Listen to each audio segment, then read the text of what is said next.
All right. Well, I've been really inspired by an old friend tonight. My drummer since the late '80s, Peter Anderson. He wrote me an email saying,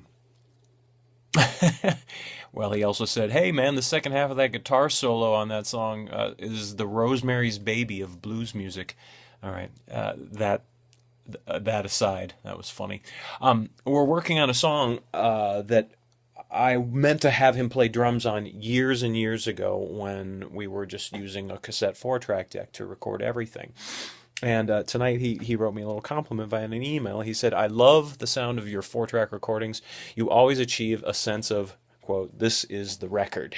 This is a record."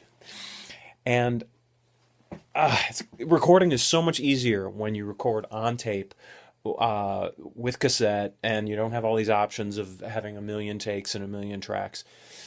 It's just better. So this inspired me. I've had this song laying around for a couple years now, Sleep. And I think it's one of the best songs I've ever written. And I've been frightened. I've been frightened to record it because I don't want to screw it up. And I realize now I have to do it on 4-track. We're going to do it lo-fi.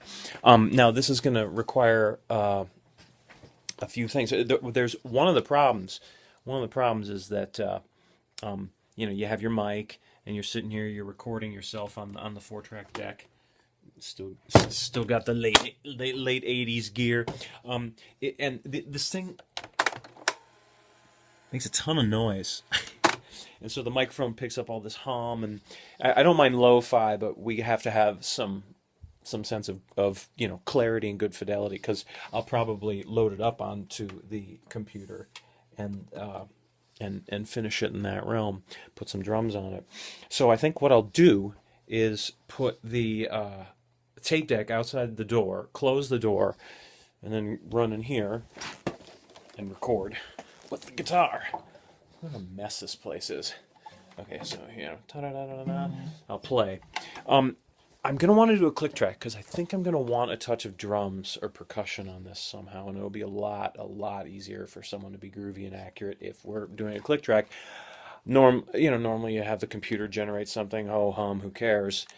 I'm gonna use more late '80s gear. This is gonna be great. Analog. I think the battery is from the late '80s in here. It's still working. Anyway, so I think this is going to be really good. Um, uh, Thanks, Pete. Thanks for inspiration.